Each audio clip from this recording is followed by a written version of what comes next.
हरे कृष्ण प्रिय भक्तों, आज हम श्रीमद् भगवद गीता के तीसरे अध्याय के श्लोक 32 की व्याख्या जानेंगे और उसके बारे में और भी कई बातें जानेंगे। आइए आज का श्लोक पढ़ते हैं। ये त्वे तदभ्यसूयन्तो नानुतिष्ठन्ति मे मतम् सर्वज्ञान विमूढ़ांस्तान् विद्धि नष्टान् चेतसः।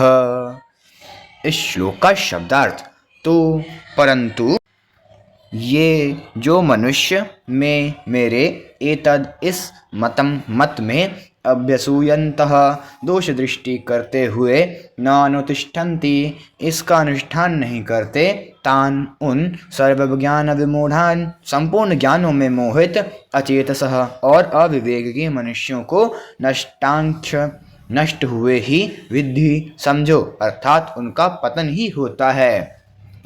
इस श्लोक का सरलार्थ, जो मनुष्य मुझ में दोषारोपण करते हुए मेरे इस मत के अनुसार नहीं चलते, उन मूर्खों को तू संपूर्ण ज्ञानों में मोहित और नष्ट हुए ही समझ। इस श्लोक की व्याख्या, ये त्वे तदभ्यसूयन्तो नानुतिष्ठन्ति मे मतम्।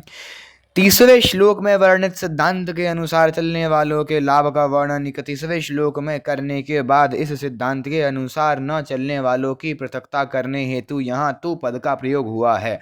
जैसे संसार में सभी स्वार्थी मनुष्य चाहते हैं कि हमें ही सब पदार्थ मिले, हमें ही लाभ हो, ऐसे ही भगवान भी चाहते हैं कि समस्त कर्मों को मेरे ही अर्पण किया जाए, मेरे को ही स्वामी माना जाए। इस प्रकार मानना भगवान पर दोषारोपण करना है।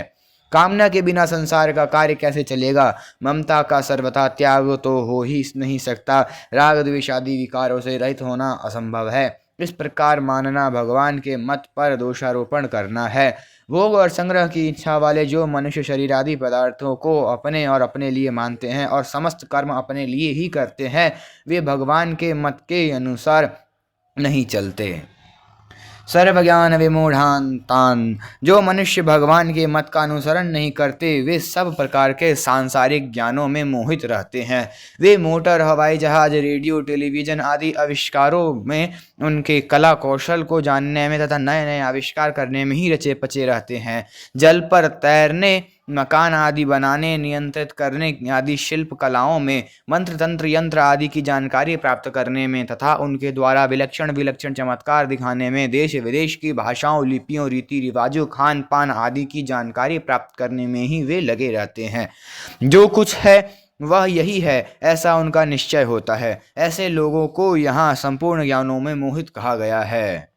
अचेत सह, भगवान के मत का अनुसरण न करने वाले मनुष्यों में सत्य सार असार, धर्म अधर्म, बंधन मोक्ष आदि पारमार्थिक बातों का भी ज्ञान नहीं होता।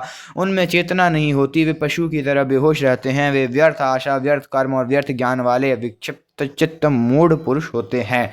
मोघाशा मोघ कर्माणो मोघ ज्ञाना विचेत सह विद्धि नष्टान। मनुष्य शरीर को पाकर भी जो भगवान के मत के अनुसार नहीं चलते, उन मनुष्यों को नष्ट हुए ही समझना चाहिए। तात्पर्य है कि वे मनुष्य जन्म मरण के चक्र में ही पड़े रहेंगे। मनुष्य जीवन में अंतकाल तक मुक्ति की संभावना रहती है।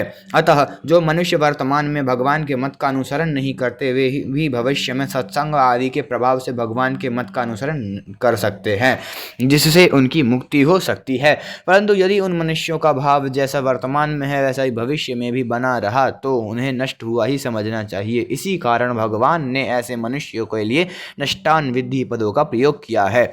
भगवान के मत का अनुसरण न करने वाले मनुष्य समस्त कर्म राग तथा द्वेष पूर्वक करता है। राग और द्वेष दोनों ही मनुष्य के महान शत्रु हैं। तौ हस्य परिपथिनौ, नाशवान होने के कारण पदार्थ और कर्म तो सदा नहीं रहते, पर राग द्वेष पूर्वक कर्म करने से मनुष्य तादात्म्य, ममता और कामना से आबद्ध होकर बार बार नीच योनियों और नरकों को प्राप्त होता रहता है। इसलिए भगवान के ऐसे मनुष्यों को नष्ट हुए ही समझने की बात कही है।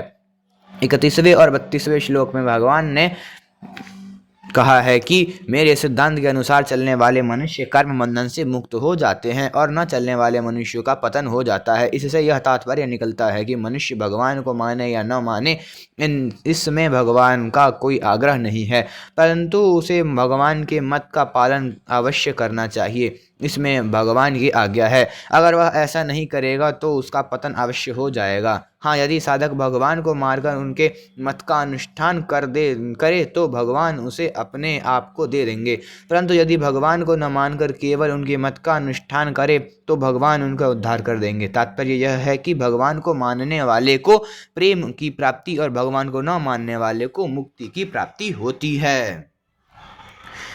आज का यह श्लोक संपूर्ण हुआ। अगला श्लोक, भगवान के मत के अनुसार कर्म न करने से मनुष्य का पतन हो जाता है, ऐसा क्यों है? इसका उत्तर भगवान आगे के श्लोक में देते हैं।